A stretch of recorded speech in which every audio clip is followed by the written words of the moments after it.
Hello and welcome to my channel Entertaining Woods, World of Entertainment. पुरानी फिल्मों के review की श्रृंखला में आज मैं रिव्यू करने जा रहा हूँ 1967 में बनी हुई फिल्म आमने सामने, जिसे सूरज प्रकाश ने डायरेक्ट किया था और इसके मुख्य कलाकार थे शशि कपूर, शर्मिला टैगोर, मदन पुरी, कमल कपूर और प्रेम चोपड़ा। आमने सामने एक क्राइम सस्पेंस थ्रिलर फिल्म है जिसमें रोमांस है, सस्पेंस है और थ्रिल्स है, भरी हुई है फिल्म सस्पेंस के साथ। फिल्म की कहानी जो है शशि कपूर के इर्द गिर्द घूमती है, जिन पर अपनी पत्नी के खून का इल्ज़ाम है, जबकि वो कहता है कि उन्होंने खून नहीं किया है। फिल्म की शुरुआत ऐसे ही होती है, एक खून होता है, शशि कपूर और दो लोग टकराते हैं, लोग पकड़ लेते हैं एक को। It happens to be Shashi Kapoor. Shashi Kapoor का यह कहना था कि उसने खूनी को देखा है, उसने खून नहीं किया है। अगर वो खूनी उसके सामने आ जाए तो वो उसे पहचान सकते हैं। तो मुकदमा चलता है और शशि कपूर केस जीत जाते हैं, वो बरी कर दिए जाते हैं कि हाँ, उन्होंने अपनी पत्नी का खून नहीं किया। अपनी पत्नी की सारी दौलत, जायदाद जो होती है वो शशि कपूर को मिल जाती है और शशि कपूर पूरे पैसे लेकर बॉम्बे शिफ्ट कर जाते हैं और वहाँ एक नए नाम के साथ रहने लग जाते हैं। वहाँ उनके घर के सामने रहती हैं शर्मिला टैगोर, जिनसे कुछ नोक-झोंक के बाद दोनों में प्यार हो जाता है और बात शादी तक पहुँच जाती है। मदन पुरी जो है वो शर्मिला टैगोर के भाई हैं। प्रेम चोपड़ा शर्मिला टैगोर के दोस्त हैं और मदन पुरी और प्रेम चोपड़ा दोनों दोस्त हैं। मदन पुरी चाहते हैं कि शर्मिला टैगोर की शादी प्रेम चोपड़ा से हो, लेकिन वो चाहती है कि उसकी शादी शशि कपूर के साथ हो और दोनों शादी कर लेते हैं, शशि कपूर और शर्मिला टैगोर। इससे मदन पुरी और प्रेम चोपड़ा में थोड़ी अनबन हो जाती है। प्रेम चोपड़ा काफ़ी गुस्से में आ जाते हैं और मरने मारने की धमकियां पे बात पहुंच जाती है। शशि कपूर शादी करके शर्मिला टैगोर के साथ घूमने के लिए जाते हैं किसी दूसरे शहर में। वहाँ शर्मिला टैगोर पर जानलेवा हमला होता है।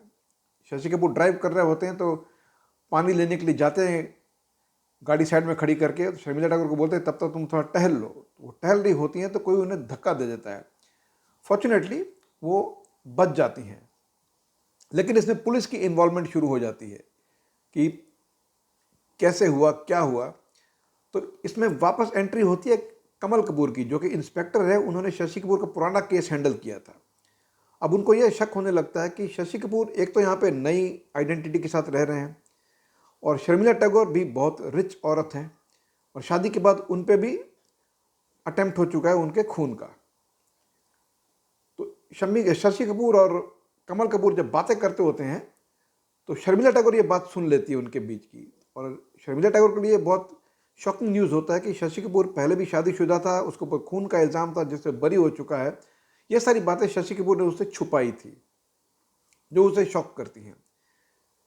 और एक दिन पुरानी जो उसकी पहली पत्नी थी, उसका भाई आ जाता है कुछ डायमंड्स लेके, बोला कि जायदाद में ये उसका हिस्सा था, सो आई डोंट नीड देम, ये तुम रख लो। तो वो शर्मिला टैगोर को देकर चले जाता है वो डायमंड। तब वो शशि कपूर से पूछती है, शशि कपूर से बताता है, ही ट्राई टू जस्टिफाई कि खून उसने नहीं किया था, वो बरी हो चुका था। लेकिन शर्मिला टैगोर के दिमाग में एक शक पैदा हो जाता है दैट अब ये मुझे भी मारेगा। कमल कपूर से मुलाकात होती है उनकी इंस्पेक्टर से, और कमल कपूर बताते हैं कि तुम कभी भी शशि कपूर के साथ बाहर मत जाना एंड कीप मी इन्फॉर्म कुछ होता है तो। और एक दिन जब जाते हैं, शशि कपूर किसी काम से इन्हें लेके जाना चाहते हैं तो ये नहीं जाती है और इस पर फिर अटैक होता है। समबडी ट्राई टू किल हर। लेकिन कमल कपूर वहाँ होता है, लेकिन जो खून करने आता है वो somehow he managed to escape।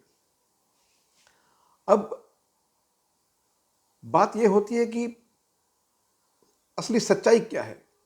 क्या शशि कपूर ने अपनी पहली पत्नी का खून किया था? अगर किया था तो क्यों किया था? जबकि शशि कपूर का यह कहना है कि उसने खून नहीं किया। जब वो घर पे आ रहा था तो जो खूनी है वो खून करके बाहर भाग रहा था, दोनों को टकराव हुआ और उसने खूनी की शक्ल देखी है। अगर वो सामने आ जाए तो शशि कपूर उसे पहचान सकते हैं। लेकिन पुलिस का शक अब यह कहता है कि जब दूसरी पत्नी पर अटैक हो रहा है तो पहली पत्नी का भी शायद शशि कपूर ने खून किया था। So is he also trying to kill Sharmila Tagore? अगर शशि कपूर सच बोल रहा है तो फिर शर्मिला टैगोर को कौन मारना चाहता है और क्यों मारना चाहता है, उसका क्या मकसद है? क्या प्रेम चोपड़ा मारना चाहता है शर्मिला टैगोर को क्योंकि वो उससे शादी करना चाहता था? बट देन प्रेम चोपड़ा शशि कपूर को मार के शर्मिला टैगोर से वापस शादी कर सकता है। तो ये सारा एक रहस्य है जो लास्ट में खुलता है। तो इन सारे सवालों को जवाब आपको फिल्म के लास्ट के 10 मिनट में मिलते हैं। डायरेक्टर ने, राइटर ने बड़ी सफाई से सारा सस्पेंस एंड तक बरकरार रखा है। जब तक खुल ना जाए सस्पेंस आपको पता नहीं चलता है। फिल्म का स्क्रीन प्ले बहुत ही बढ़िया है और शुरू से अंत तक एक ही टेम्पो में चलता है और लोगों का ध्यान अपनी तरफ अट्रैक्ट करके रखता है। एक सस्पेंस मूवी में क्या होना चाहिए? एक एक्साइटिंग स्टार्ट होनी चाहिए, एक एंगेजिंग मिडिल पोर्शन होना चाहिए और एंड ऐसा होना चाहिए कि जब सस्पेंस खुले तो दर्शक भौचक्के रह जाए, उन्हें मजा आया कि वाह यार, दिस वाज द सस्पेंस, हमें मजा आया। तो आमने सामने जो फिल्म है ये इस फील्ड में पूरी तरह से सफल होती है। It has an exciting start, very engaging middle portion और बहुत ही अच्छा क्लाइमैक्स है। जब असली किलर का सस्पेंस खुलता है तो वाकई वो चौंकाता है। And how it connect to the first murder that took place, जो शशि कपूर की पहली पत्नी मरी थी, how the connection takes place, it's very well written and very well defined और जस्टिफाई किया डायरेक्टर ने। कमल कपूर, प्रेम चोपड़ा और मदन पुरी तीनों का काम बहुत ही अच्छा है। बहुत अच्छा काम किया तीनों ने। रोल इनके छोटे छोटे हैं, ज़्यादा स्क्रीन प्रेजेंस नहीं है, लेकिन जब भी आते हैं बहुत ही बेहतरीन परफॉर्म करते जाते हैं ये लोग। शर्मिला टैगोर बहुत ही खूबसूरत लगी हैं, काफ़ी ग्लैमरस लगी हैं और बहुत ही अच्छा अभिनय भी किया है। लेकिन इस फिल्म की जान है शशि कपूर।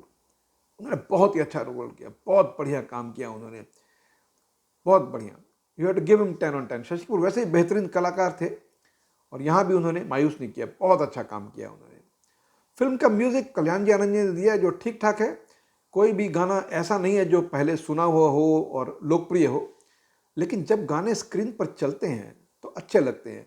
खास करके एक गाना जो ये इत्तेफाक की बात है, ये डुएट सॉन्ग है, शशि कपूर और शर्मिला टैगोर को पिक्चराइज किया गया है, ये बहुत ही अच्छा लगता है। सूरज प्रकाश जिन्होंने फिल्म को डायरेक्ट किया है वे बहुत ही बेहतरीन काम किया है, उनका काम काबिल तारीफ है। उन्होंने सारे एक्टर से अच्छी परफॉर्मेंस एक्सट्रैक्ट की हैं और जिस तरह से उन्होंने स्क्रीन प्ले को हैंडल किया है और स्टोरी को नरेट किया स्क्रीन पर, जिस तरह से दर्शकों का इंटरेस्ट को बांध के रखा है उन्होंने, इसके लिए उनकी तारीफ की जानी चाहिए। बहुत ही बेहतरीन काम किया है डायरेक्टर सूरज प्रकाश ने। एक ही वीक पॉइंट मुझे फिल्म में लगा कि म्यूज़िक और बेहतर हो सकती थी, क्योंकि पुरानी फिल्मों की म्यूज़िक तो बैकबोन हुआ करती थी।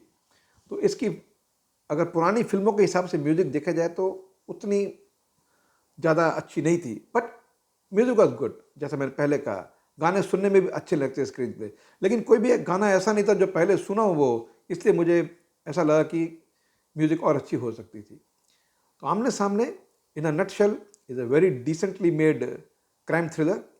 अगर आपको सस्पेंस फिल्में पसंद है तो इसे ज़रूर देखें, यूट्यूब पर फिल्म अवेलेबल है, आप मायूस नहीं होंगे। मेरी रेटिंग इस फिल्म की रहेगी 3.5 स्टार, 3.5 स्टार मैं देता हूँ इस फिल्म के लिए। Thank you very much for watching this video. मैं जल्दी हाजिर होऊंगा अपनी अगली पुरानी फिल्म के वीडियो के साथ। Thank you very much and have a great day.